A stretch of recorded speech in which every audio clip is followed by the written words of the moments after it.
Bueno, hoy, 29 de mayo, es el Día de la Salud Digestiva y por eso queremos hacer en esta pequeña sesión hablar por qué debemos hacer una medicina preventiva y no curativa. Les queremos contar que cada día vemos más cánceres digestivos y más en esta época de pandemia y nos están llegando de pronto con mucho retraso en el diagnóstico y por lo tanto la sobrevida de estos pacientes es menor.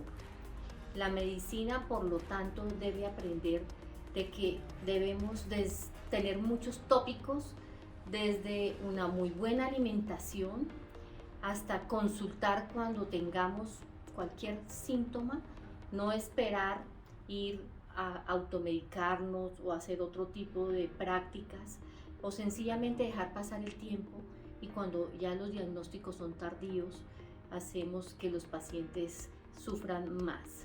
Por eso queremos comentarles de que en estos videos vamos a hablar la interacción entre la nutrición, los síntomas que pueden aparecer como son síntomas de alarma que nos deben hacer ser más precavidos, como el sangrado, la pérdida de peso, dificultad para pasar los alimentos o sencillamente presentar diarrea y diarreas frecuentes o pensar tener estreñimiento o que la deposición sea muy difícil. Todos estos son síntomas que nos están hablando de que algo nos puede estar sucediendo. En países altamente desarrollados se tienen unos estándares como de tener una endoscopia a la edad de los 35 años y la colonoscopia a la edad de los 50 años, que sería para prevenir y sacar los pólipos antes de que cuando crezcan más se conviertan en cáncer. Esto es solamente unos tópicos, pero también debemos no solamente la salud nutricional, la salud emocional, los controles médicos, tratar de mantener un peso adecuado y estar siempre consultando al médico por lo menos cada 6 meses. Vamos a continuar ahorita hablando con el doctor Fernando Castiblanco lo que hemos visto en estas épocas de pandemia respecto a la salud digestiva. En la salud digestiva intervienen varios factores, como por ejemplo ingestas de alimentos contaminados que ocasionan severos episodios de diarrea. Desde ahí estamos alterando la microbiota, que posteriormente hablaremos. También está el factor genético, está el factor emocional, está el factor nutricional. Por esto, para que se produzcan las enfermedades, hay una serie de eventos importantes. Por eso es que a nosotros nos encanta ver la enfermedad desde un punto de vista integral y hoy estamos acá con el doctor Fernando Castiblanco, que es psiquiatra y nos va a explicar cómo la parte emocional puede tener un papel importante en la salud digestiva. Bueno, sí, Patricia, llevamos muchísimos casos vistos y vemos cómo solo a través de la integralidad entre la parte física y emocional podemos entender de una manera más clara la salud digestiva. Recordar que desde que somos pequeños recibimos desde las primeras horas de vida un estímulo a través de la leche materna o a través del tetero. Esto tiene una implicación oral. La parte oral es la parte primaria de la vida de un ser humano. Posteriormente, luego de la leche materna, el proceso de estímulo de los alimentos juega un papel no solamente en términos de textura y temperatura, que son elementos muy esenciales para que los seres humanos se adapten de una mejor manera a cualquier tipo de alimentación, sino en la forma en cómo se presente y el contexto en el cual estén presentados estos alimentos. ¿Qué significa esto? No es lo mismo uno comer en un hogar tranquilo, con todo el tiempo que uno pueda disponer, a un hogar donde estén almorzando pero que hayan múltiples conflictos. Estos son fuentes de origen de muchísimas problemáticas que vemos posteriormente en los pacientes. Ahora más adelante les vamos a comentar unos casos que hemos visto como característicos de muchos pacientes donde hay unos orígenes primarios de alteraciones desde muy primeras etapas de la vida. Cada vez sabemos la importancia del eje cerebro, que el cerebro es el que comanda todo el organismo y por lo tanto existe una conexión directa con el aparato digestivo. Existe el sistema nervioso entérico, que está desde la garganta, desde el esófago hasta la parte final del colon. Entonces está el sistema nervioso entérico que produce todos los neurotransmisores que hacen que exista una coordinación y por eso podemos decir que si tenemos alegría, que si tenemos tristeza, definitivamente en el aparato digestivo lo vamos a tener y el paciente puede empezar a tener diarrea, estreñimiento, dolor abdominal.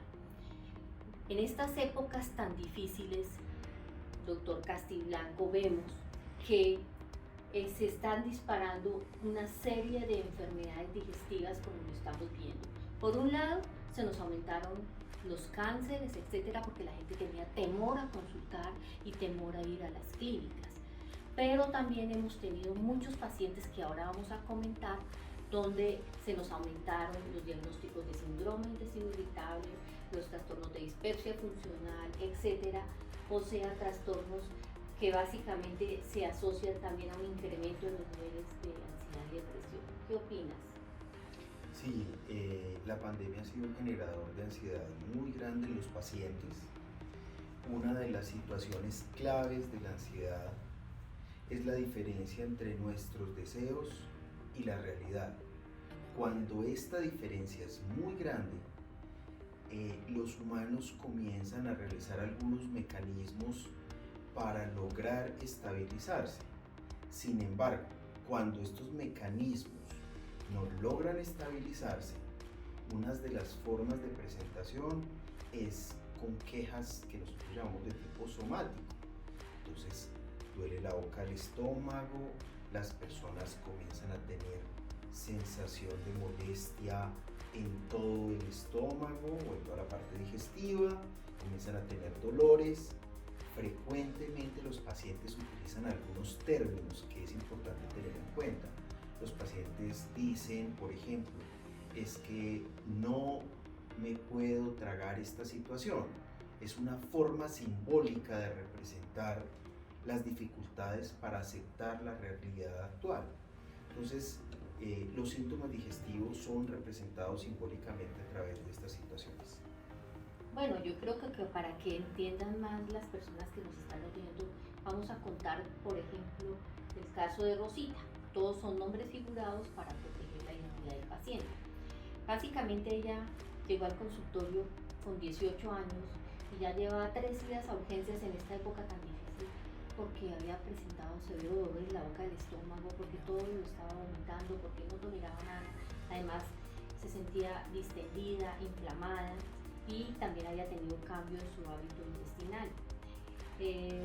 Paradójicamente, cuando les hicimos todos los exámenes, todo salió muy bien. Ya cuando logramos estabilizarla y ver que no volviera a urgencias y que ya estaba como la parte orgánica, decidimos de que tú la vieras y que posteriormente la tomara el grupo de una forma integral. ¿Qué viste tú y cómo podemos ayudar a tantas personas que les está afectando estos cambios tan importantes de la vida diaria? Sí, aunque toda la población ha sufrido muchísimas consecuencias con la pandemia en términos económicos, sociales, personales, familiares, académicos, es importante tener en cuenta que personas jóvenes, curiosamente, han presentado un incremento importante de síntomas.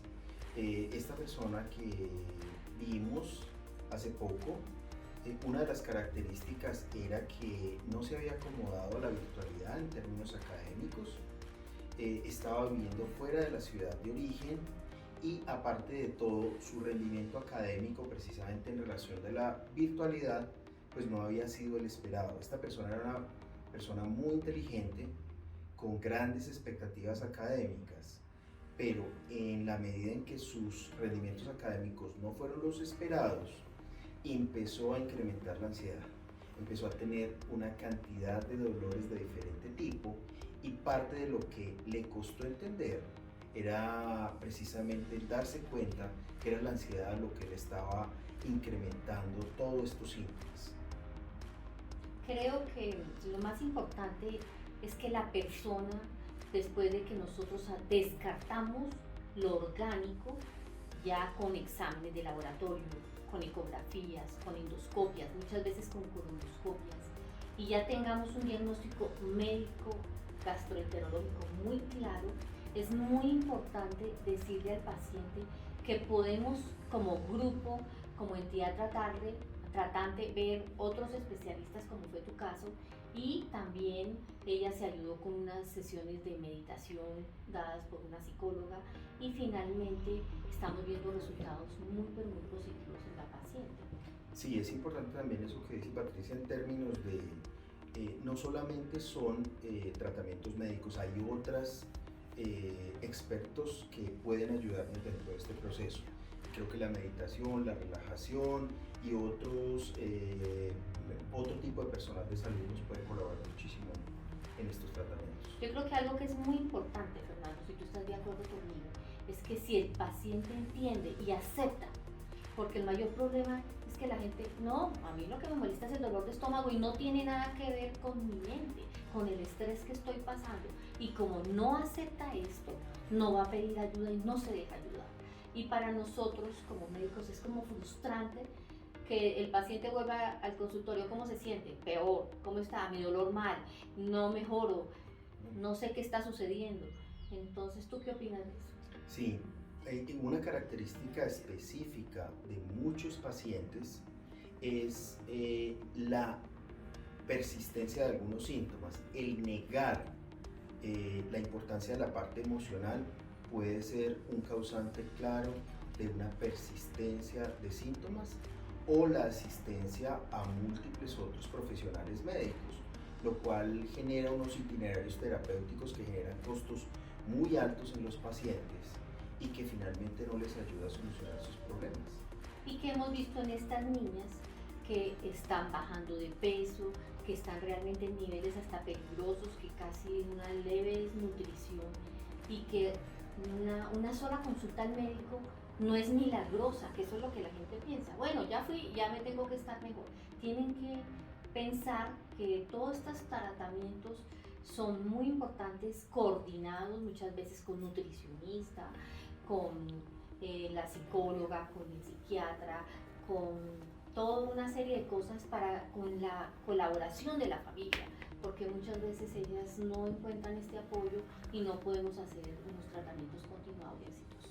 Sí, una de las desventajas que tiene la gran mayoría de personas con respecto a los procesos que nosotros hacemos es que nosotros hacemos un manejo integral. En las entidades prestadoras de salud es muy difícil integrar varios profesionales para poder llevar a cabo una buena respuesta terapéutica, y creo que eso es esencial dentro de estos procesos. Hoy es el día de la salud digestiva. Vamos a dejar unos consejos. Número 1.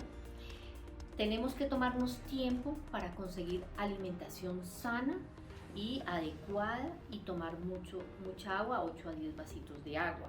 Número 2. Cuando el organismo tiene signos de dolor en la boca, el estómago, estreñimiento, diarrea o cualquier otro síntoma, pérdida de peso, sangrado, etc., por favor, no se automedique, pida ayuda y vaya al médico. Tercero, todo paciente debe ser estudiado y descartar patología orgánica. Por favor, si hay antecedentes de cáncer, de sangrado, de dificultad para pasar los alimentos, de enfermedades más importantes en la familia como enfermedad inflamatoria intestinal, enfermedades del hígado, etc., por favor, no hagan autoformulaciones, directamente vayan al médico, porque así hacemos los diagnósticos tempranos. Si diagnosticamos un cáncer tempranamente, tiene una sobrevivencia del 95% a los 5 años, mientras si lo hacemos tardío, a los 5 años, 90% se han muerto. Bueno, algunos tips de salud mental en relación con la digestión. 1. Recordar que debemos masticar despacio dentro de los procesos de alimentación, que debemos tomar nuestros tiempos para la alimentación, de que hay que tener unos horarios, recordar que todo esto es parte de un ciclo natural que todos tenemos. Si no respetamos, si no seguimos estas indicaciones, parte de lo que pueden haber es múltiples síntomas digestivos.